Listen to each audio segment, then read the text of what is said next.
So my name's Harry Stolberg. I'm a veteran of the United States Marine Corps. I work in the city as a paramedic. This is Rocky. He's my service dog. Right, Rock? So Rocky does a few things for me. One, he's been trained to recognize nightmares that I have. I have nightmares pretty often at night. What he'll do is he has a tennis ball that's strapped to my blanket. He'll grab the tennis ball and pull it off me when I'm having a nightmare, and then he'll lick my hands or my feet until I wake up.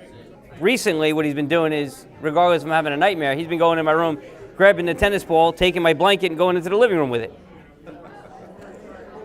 Panic attacks, anxiety, isolation, depression, he hits on all that stuff. Anxiety, he'll use pressure therapy where he'll climb up on top of me and put his pressure on me and sort of alert me that, hey, something's going on, why don't you call somebody? He even knows how to pick up my phone. He'll pick up my phone, has a little ball on the back of it. He knows 20 or 30 different commands: sit, stay, leave it, come with me. He knows how to turn. He knows how to turn around. He's a great dog. He's great in the car.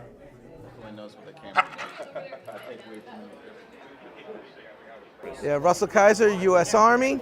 I'm the Director of Peer Services here. And this is Artemis. And she's specifically trained for post-traumatic stress disorder. Had some medical issues, had some substance abuse issues. I overcame all of them through the use of help of all different kinds, from the VA to 12-step groups to local resources. I was introduced to Paws of War. Got Artemis as a puppy. We started training classes every day. For some of us, myself included, not only is it good company, but it allows me to do normal things like go back to the gym where the noise, the lights would be triggering to create seizures and PTSD episodes and things of that nature.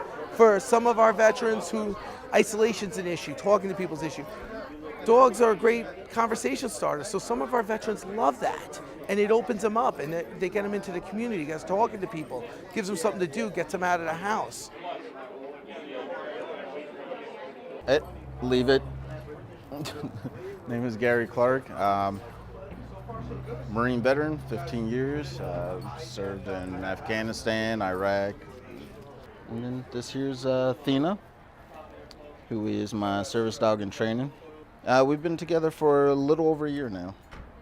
I normally train her at home with everything that Rebecca's taught me and everything, and it's been going really well. Started off rocky, of course, because she's a puppy, only a year old.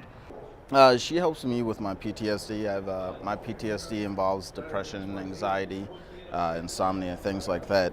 And with the depression, it's like the day I got her, it was like most of it lifted.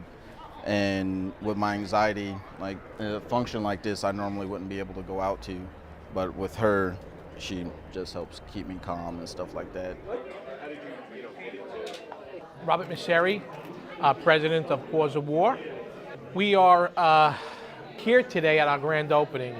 What's so important today is veterans have a true place to come to that has been developed and designed around them and their dogs, whether they want to bring their dog in for a wash after going in the ocean with one of their dogs. They have an office if they want to sit in the back and just do stuff that they volunteer for. If they want to sit in the front and sit in couches and watch TV, it's a place they call their home. And of course, ultimately, they get their animals trained here. It's part of the program. And we're so happy that today has brought them to this point. We started bringing dogs back from Afghanistan. And these soldiers, service members, were stationed in Afghanistan and Iraq. They found these dogs as strays and then asked us to help bring them back to America. And we started doing that. When we learned how important these dogs played a role in their life, even though they weren't service animals, they were just pets, we realized there's a next level here, and that a service animal is what they need, and it brought us into the service animal industry. It's evolved into a great thing for our veterans. We're saving lives on both ends of the leash. These dogs are rescued, they're not bought, they're not bred. This is our main training room, and there's different levels of training. There's service dog training, there's service in training. The veterans that are in this program thank us every day, but if you hear from their siblings, their mother, their father, their wife, their children, they're the ones who really tell us the story. They tell us that they can't believe that is the same person. I'm Dave Rogers. I'm the commander of the VFW in Patchogue. And And who is this? Grunt. Dave? This is Grunt. I'm new to Paws of War. I was originally with another program, and I was on such a long wait list. The dog didn't pass the training, and then I met Paws of War, and I talked to them, and now here I am with Grunt. And so, tell me a little bit about Grunt. Grunt is a black lab. He's 6 months. He's still in training. Me and him have only connected in the last couple of weeks. He'll be coming home with me permanently on Monday to be my full-time service dog, so I'm looking forward to it. We come in for each class. Each class is a little bit different. They teach you, skills to teach the service dog as far as recognizing when you're having problems or anxiety or stuff like that. And of course, the basic commands, service dog has to sit, walk, do all this other stuff. When they have their vest on, they're working, they're in focus. And when you take the vest off, though, they're like a regular dog. They run around, they have a good time. My name is John Wallace, served in the United States Army. 2008, 2009, I was deployed in Afghanistan. This is my dog, Tommy, who is also from Afghanistan as well. His parents were strays that we cared for, and Mom had a litter of puppies. It was Guardians of Rescue at the time, which is now Paws of War. They put the money up to cover the quarantine time, and then finally he flew in, the whole litter of puppies, into JFK. I suffer from a post-traumatic stress disorder. I have a traumatic brain injury and some other physical injuries, and Tommy provides, it's hard to put to words, but he's been rescuing me ever since. You come home from a war zone and find yourself very different than you were before. And I spent a lot of time in isolation, just feeling like I don't fit in anymore. Having the dog and caring for the dog kind of like bridges that gap back to, back to being a human being again. Leave it. Hey, down. Good boy.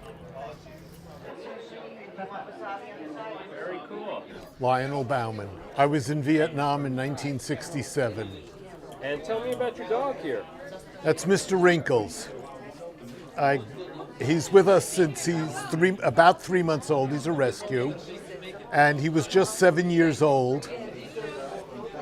And he's my service dog. He helps me go out. He helps me be able to talk with you. Helps me be able to be sociable where I couldn't before. James L. Donahue. I served in Operation Iraqi Freedom, and I was down at Ground Zero for search, rescue, and cleanup. And who's this? This is Hero.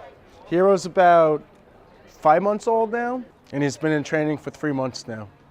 He calms me down when my PTSD gets elevated.